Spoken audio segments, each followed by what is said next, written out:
Hello everyone! Welcome to another episode of Italianissimo, the channel where the Italian language comes to life through the soul of music. Today we are analyzing a deeply melancholic and atmospheric song. Imagine a half-empty bar, the smell of rain drifting through the door, and the ticking of time as someone waits for a person who may never arrive. This text is a perfect example of how Italian describes not just actions, but moods and physical sensations. Before we dive into the grammar rules and vocabulary, take a moment to immerse yourself in the mood of the track, listen to the song, and try to feel the protagonist's solitude among the empty seats.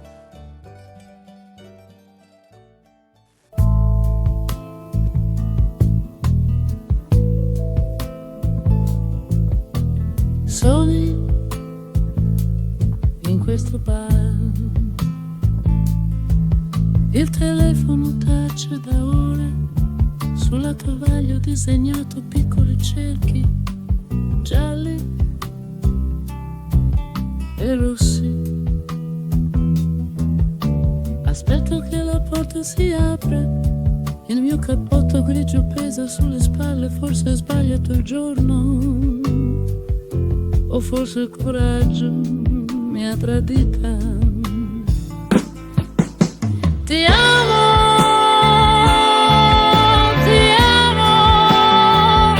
non posso dirti quanto mi costi restare ferma qui tra i posti vuoti, mentre la pioggia cade lenta sulla mia pelle stanca, sulle mie mani fredde.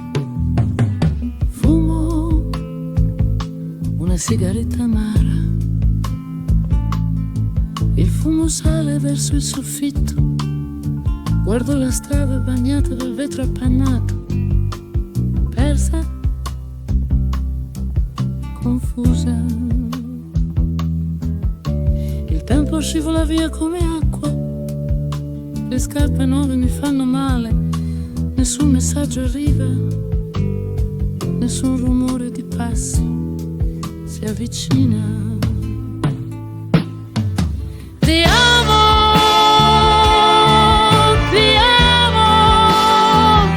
non posso dirti quanto mi costi restare ferma qui tra i posti vuoti, mentre la pioggia cade lenta sulla mia pelle stanca, sulle mie mani fredde. Vado via, resto qui, scappo via, non importa più se mi vedi piangere, non importa più se mi senti gridare, non importa più se resti a guardare. Ti amo, non posso dirti quanto mi costi restare ferma qui tra i posti vuoti, sulla mia pelle stanca, sulle mie mani fredde. Sono un'ombra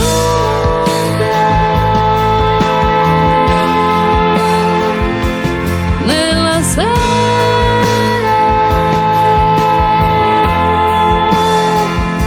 sono un'ombra,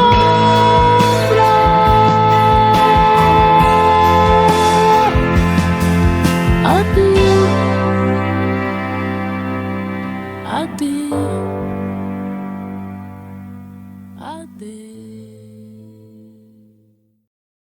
Grammar breakdown, analysis of the lyrics. In this lesson, we will focus on several fundamental aspects of Italian grammar that emerge clearly from the verses of this ballad. 1. Adjective agreement, gender and number. In Italian, adjectives must always agree with the noun they describe. Look at these examples from the lyrics. Piccoli cerchi gialli e rossi, small yellow and red circles. Here we have a masculine plural noun, cerchi, followed by 3 adjectives, all in the masculine plural form. Piccoli, gialli, rossi. pelle stanca, and mani fredde. Even though mano ends in o, it is a feminine noun. Therefore, in the plural, it becomes le mani, and the adjective must end in e, fredde. 2. The Passato Prossimo and subject agreement. In the first verse, we find il coraggio mi ha tradita. The courage betrayed me. In Italian, when using the verb avere as an auxiliary, the past participle usually doesn't change. However, if there's a direct object pronoun, me, and the person affected is a female, the singer, the participle agrees, tradita, instead of tradito. This tells us immediately that the narrator is a woman. 3. Expressing physical pain, fare male. A very common construction in Italian to express pain is le scarpe nuove mi fanno male. The new shoes hurt me. We use the verb fare plus the adverb male. If the thing causing the pain is plural, le scarpe, the verb is plural, fanno. If it were just one tooth, we would say il dente mi fa male. 4. Negation with nessun, none or no one. In the second verse, we read nessun messaggio arriva and nessun rumore di passi. Nessun is used before masculine singular nouns to indicate total negation. Note that when nessun comes before the verb, a double negative is not required. We don't say nessun messaggio non arriva. 5. Verbs of perception and the infinitive. In the bridge, there is a structure very useful for daily conversation. Mi vedi piangere, you see me cry. Mi senti gridare, you hear me shout.